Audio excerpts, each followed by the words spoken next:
Nirmal Bang, ladies and gentlemen. I'm Hira Datia. We have with us Mr. George Heber Joseph, CEO, CIO at ITI Mutual Fund, joining in. Welcome to the show, George, and always a pleasure to speak to you and get insights from you.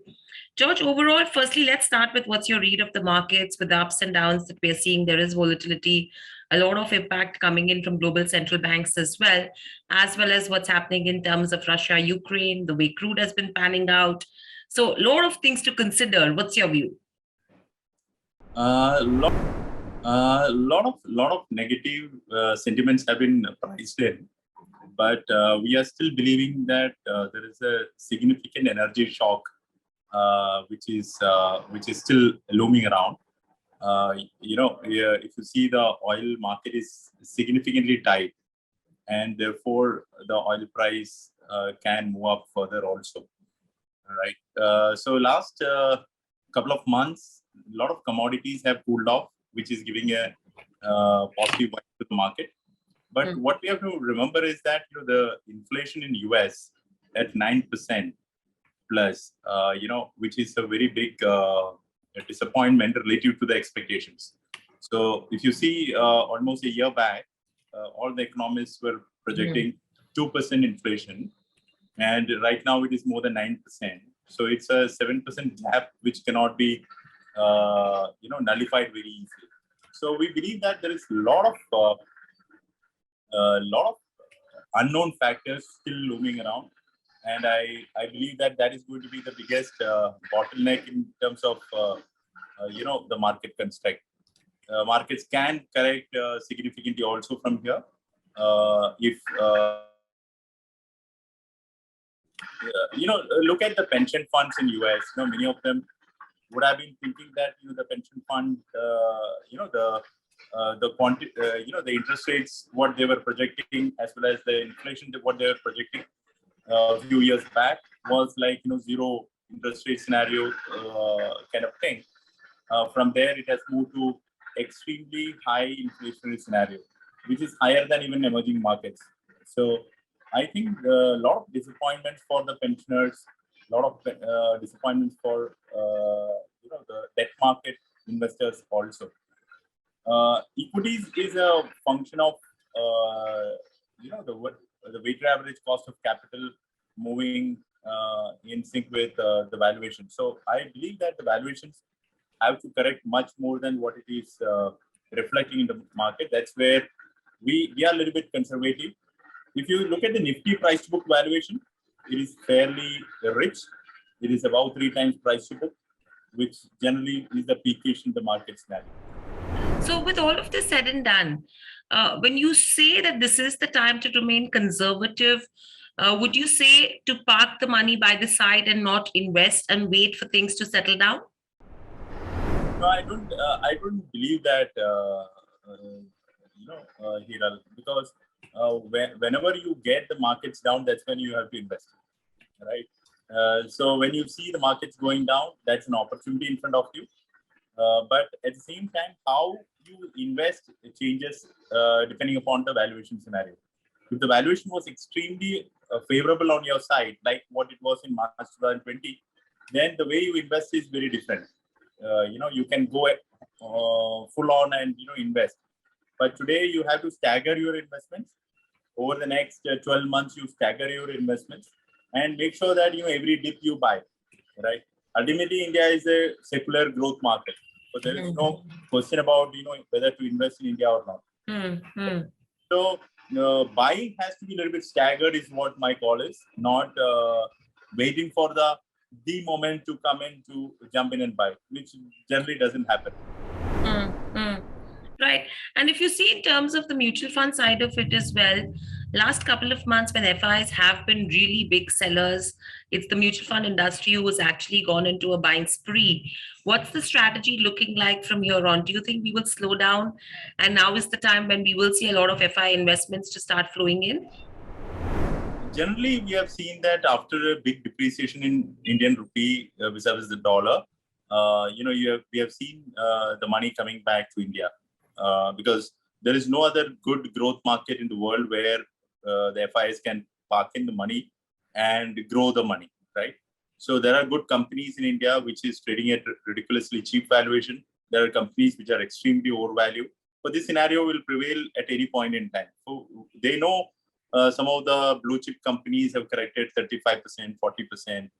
Probably this is the time to jump in and buy, right? Because these are all good growth companies, which has a fantastic track record over the last 20 years. So these situations will keep coming and going, but ultimately FIs are long only investors in India. They might be having roughly about $600 billion. Some money they have taken out, and again they will come back, because there is no other good growth market which gives you 6% even when we sleep, right?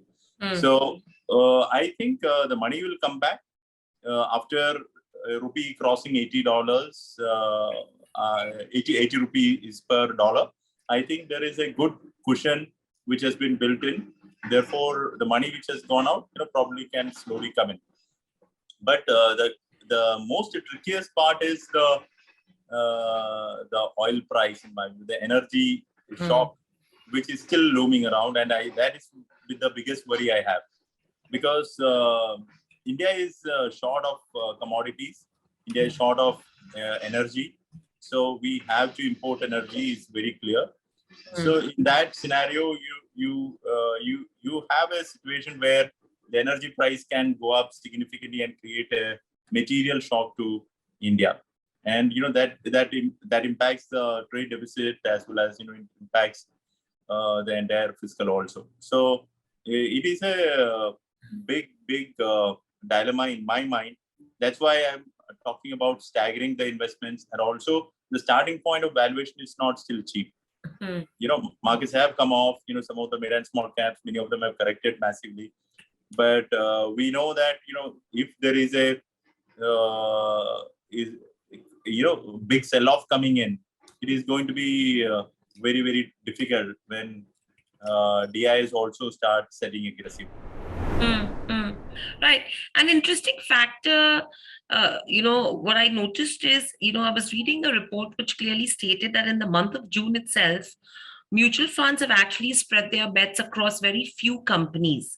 I think it just rose from around 838 in total to 846. Is that actually giving us an indication that right now is not the time to go huge, just to select picking?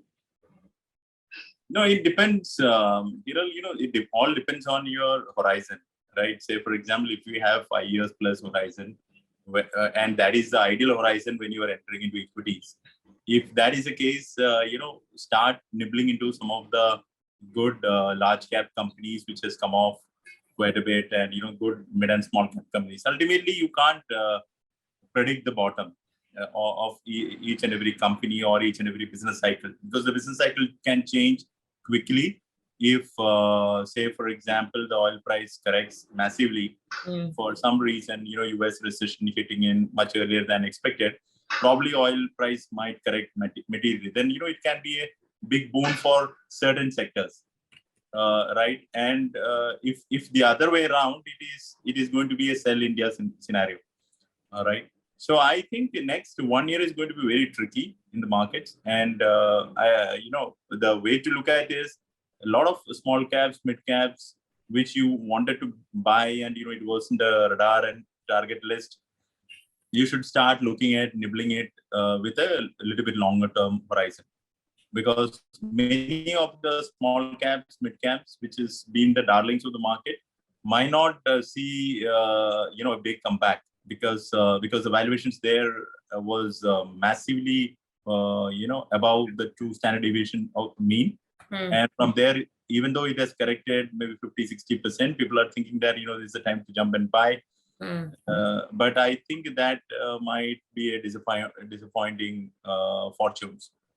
Right. So, George, overall, if you have to say in terms of buy on dips kind of a strategy, currently, what are the sectors that you would say are great buying opportunities, basis valuations, basis earnings growth, basis, what's happening? And what are the sectors that we would avoid as well, taking the same parameters into consideration, as well as a global aspect? Looking at the global aspect here, it is very clear to my mind, and we have been writing in the fact sheet right from September 2021 onwards, the valuation of IT, metals, chemicals are looking significantly overvalued, and that has played out to a certain extent. But I believe that there is more caution required in these sectors, because look at the leaders reporting in these sectors, the numbers are not very favorable, right? So it starts suggesting that there is some slowdown and some big miss from some of the bellwether IT companies which has been reported. So I think there still the valuations are north of expectations. There is more room for correction. So I would be avoiding IT. In the case of metals also, because of the export duty coming in, and a lot of it is in the price now. So any rollback of export duty can be beneficial, but at the same time, the sector lost its sheen, which we were expecting, or the way it was running in the last 1.5 years. So I think the recession hitting in both these sectors will be massively vulnerable. Now the sectors which are more domestic-oriented companies in India, be it consumer durables, auto ancillaries, some of the FMCG names which are looking reasonable. So these can be a good safe play, because these are all good growth companies, good balance sheets, good promoters, and have good cash-rich balance sheets. So it is better to bet on these names. And if you look at some of these sectors, especially say, for example, the consumer durable companies, many of them are still at the same price or lower than what it was in 2017, right? And in the case of auto companies and auto ancillaries, many of them are available at 10 times multiple cash-rich companies. Still, people are not ready to test them because last 4 years have been very bad for them. 2017 onwards, the largest car manufacturer in India, if you look at, the price was in 5 digits. Now it is in 4 digits, even after 5 years. So there is significant amount of room for these companies to do well, and the other sector which is looking very right time to invest is the capital goods and engineering sector, which we have mentioned in the last call also, if you remember. Correct. Engineering and capital goods are looking extremely attractive because the order books are increasing. Some of the companies which has reported in this quarter also, when I look at it, the order book is increasing. So there is a significant momentum building up after 12 years of lull period in the sector. Be it China plus one strategy or the reformatic measures which government has kicked in, and also the opportunities which are coming up because of the change in the structural factors, like say for example, data center is becoming a big segment in the market. Those changes are also benefiting these companies, the automation companies and engineering companies. So I'm a big believer of this sector coming back. So there are good automation companies, engineering companies, industrial product companies, pump companies, pipe companies. You can choose in that, which is linked to the infra and consumables. So these are the ones which I would bet big, in the portfolios, because this is the start of the cycle and it can go on for many years to come. Right. But one point here, what we have to remember is that in the near term, next 1 year, the earnings growth can be significantly subdued in many sectors, which has seen the massive earnings growth in the last 1.5 to 2 years, right? Be it metals, IT. For one is the valuation correction slowly started happening. Multiples also has to derate. So there is a earnings growth downgrades which can kick in the next 1 year because of the high crude oil prices, as well as some sort of relief is coming through the commodity cooling off. But I still believe this will be the biggest joker in the pack. Even in the case of auto ancillary companies where we are building some commodity cooling off benefits. Right. And currently, George, overall, if you have to see from a strategy perspective, how are you viewing the debt market as well? Because clearly, I think I recollect the last conversation we had was also around the conservative hybrid fund that ITI had launched. So that time we were clearly saying that it'll be a minimum exposure of around 75% towards uh, high quality debt securities, and the remaining balance will be, in terms of equity. So overall, from a debt market perspective as well, what's your view? I think a lot of negatives are in the price in the case of debt markets also, because there it gets priced in much faster than equity markets, because it's a direct interest rate play as well as a duration play. So I feel, the biggest challenge, what I think is that, the interest rates moving up, inflation moving up scenario can continue for some time. People are expecting the recession has started and therefore the interest rates will cool off, inflation will cool off. I don't think that way it will work. It is a mix of supply chain disruption plus the shortage in capex, which companies have not done for over the last decade. So this the scenario to change, it takes time, and the geopolitical aspects which we are seeing also is not something which is going to go away very soon. So all put together, it is not going to be a very conducive environment. That's where I believe the inflation moving up, interest rate moving up in the next 6 to 8 months can pose challenges for the debt markets even from here on also. Whereas there is a one school of thought, people are believing that the peak inflation has already been there, and therefore the debt markets will benefit as soon as the recession hit. I think these two are a little bit away. Maybe the inflation peaking out scenario is yet to happen, and then you will see the recession hitting in, and because of which the cooling off of the yields happening in US. So clearly, high inflation, interest rates could pose a challenge to the debt markets, is what you're saying. So in what direction are you anticipating the yields to move? Definitely we are expecting that the yields will be range bound from here.